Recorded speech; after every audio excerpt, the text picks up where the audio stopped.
I knew his name before I knew anything else about him. Daniel. It came to me the way names come in small communities, carried by someone else, attached to a brief description, dropped into a conversation without particular intention. A young Englishman, someone said, working on the Henderson property 2 farms over, good with his hands, quiet. He had been there 3 weeks before I saw him for the first time. It was a Wednesday morning at the end of June. I was returning from my aunt's house on the road that passed the Henderson property, and he was in the yard, splitting wood. He did not see me at first. I had several seconds to observe him before he looked up. Several seconds that I spent telling myself I was not staring, that I was simply walking, that the slight change in my pace was not what it was. And then he looked up, and he nodded once, the simple nod of someone acknowledging another person on a road. And I nodded back and kept walking. I thought about that nod for 3 days. My name is Anna. I was 21 years old. I was Amish, baptized, living inside the full commitment of my faith and my community in Indiana. And the story of what happened between that Wednesday morning and the end of that summer is the story I have never told completely until tonight. Not because I am ashamed of it, because it has taken me this long to find the right words for what it actually was. Let me tell you something about what English meant in our community before I tell you anything else. Because the word carried a weight that I think is easy to underestimate from the outside. English was what we called everyone who was not Amish. Not a judgment exactly, not a condemnation, but a distinction that was total. It meant outside. It meant other. It meant a person who lived by different values, who understood the world through a different frame, who was not wrong exactly, but was not part of what we were building. Friendliness toward English people in necessary contexts was expected and practiced. Anything more than friendliness was understood, without needing to be stated, as a risk to the self and to the community both. An Amish woman forming a genuine attachment to an English man was not simply a personal matter. It was a community matter. It was a faith matter. It touched the Ordnung, the bishop's authority, the integrity of the boundaries that kept us who we were. The consequences were not abstract. They were the Meidung, the shunning, the formal and total separation from every relationship that had ever mattered. They were the specific grief of families that had lived through it. They were real, and they were known to everyone, and I knew them as well as I knew anything. I knew all of this on the Wednesday morning when Daniel looked up from the woodpile and nodded at me. I kept walking. I kept walking for 2 more weeks. The second time I saw him was at the market in town, where our community went for supplies and where English people also went for the same purpose. I was with my mother. He was alone. We were in the same aisle for approximately 90 seconds, and in those 90 seconds, he said good morning, and I said good morning, and my mother, who was not looking at him, said to me in Pennsylvania Dutch that we needed to move along. I moved along. I did not look back. The third time, he spoke to me directly. We were both at the edge of the road at the same moment, and he asked, in the easy way of someone who does not yet know all the reasons a conversation might be complicated, whether I knew if the old Yoder property down the road was still for sale. He was considering it for a renovation project. It was a legitimate question with a legitimate answer. I gave him the legitimate answer. We stood on the road for 4 minutes talking about the Yoder property. When I walked away, I was aware of my own heartbeat in a way that was disproportionate to the conversation we had just had. I told no one. That was the first decision, the decision to say nothing, to keep the 3 conversations contained inside myself, where they would not mean anything to anyone. I told myself this was sensible, that there was nothing to tell, that a nod and a good morning and a 4-minute conversation about a property did not constitute anything that required reporting. I was right about that. I was also, in a quieter way, Beginning to protect something. Over the following weeks, we spoke 4 more times, always briefly, always in the open, always with the legitimate cover of being two people who happened to occupy the same public space at the same time. He was careful in a way that told me he understood more about my situation than I had explained to him.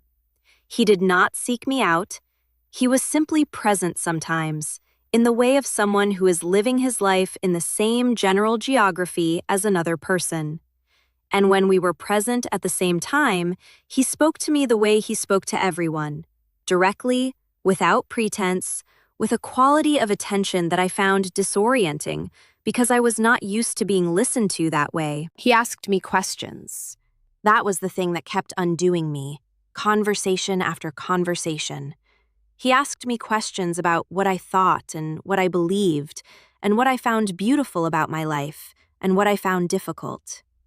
He asked them with genuine curiosity, without agenda, without the particular quality of testing that questions sometimes have when people are looking for specific answers.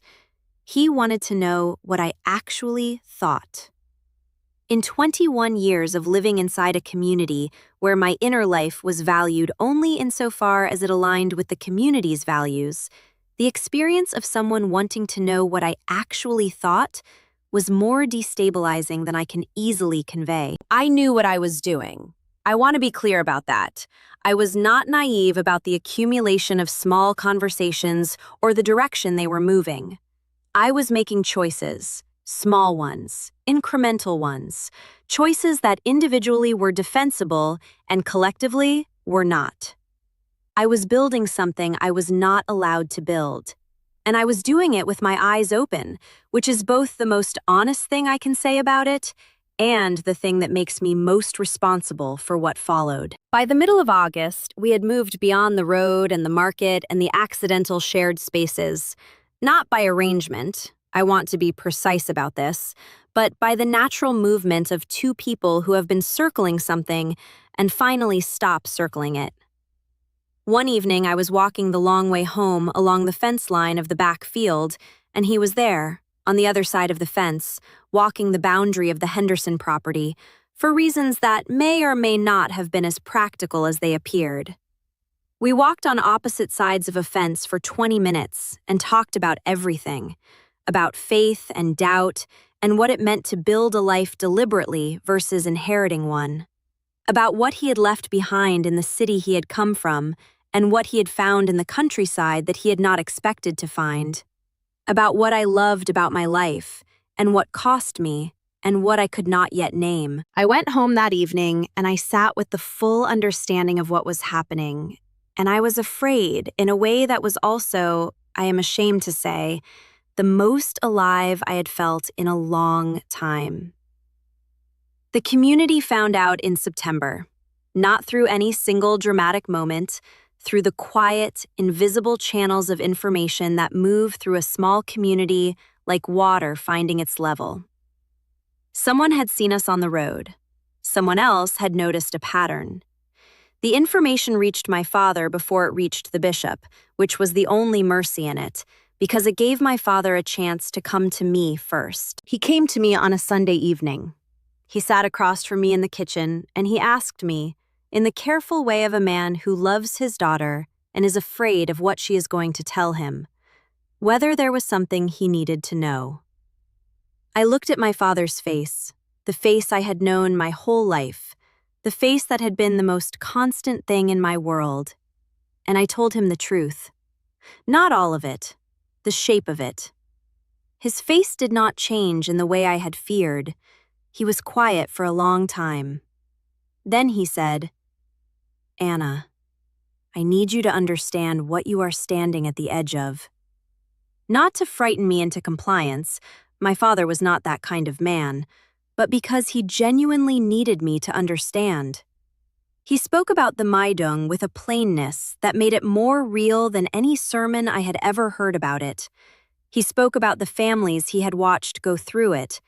He spoke about what it cost, not just the person who left, but everyone who loved them. I listened to every word, and when he finished, I said, "I know, Papa. I know all of it."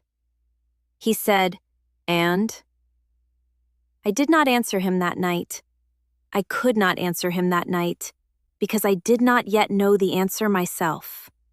What I knew was that I was standing at the edge of something enormous, and that the choice in front of me was real, and that it was mine in a way that very few choices in my life had ever been entirely mine.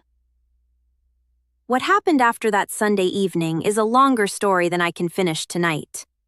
What I can tell you is that the choice I made was made slowly, and with full understanding of what it cost in every direction, and that I made it with my eyes open and my heart fully aware of every consequence.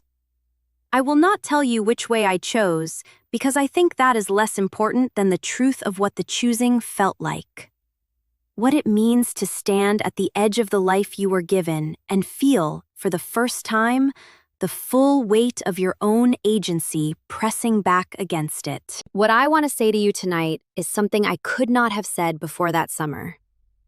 I want to say that love, real love, the kind that asks you genuine questions and waits for genuine answers, is not something you can dismiss because it arrives from an unexpected direction. And I want to say that the rules that govern who we are allowed to love deserve, at minimum, to be examined. Not necessarily broken, but examined, held up to the light, understood for what they are and what they protect and what they cost. Because the thing about forbidden love is not that it is wrong. Sometimes it is, but sometimes the thing that makes it forbidden is not that it is harmful. Sometimes it is forbidden simply because it crosses a boundary that the community has placed around itself for its own preservation. And that is a different thing entirely from being wrong. You deserve to know the difference. I know that now. That summer taught me.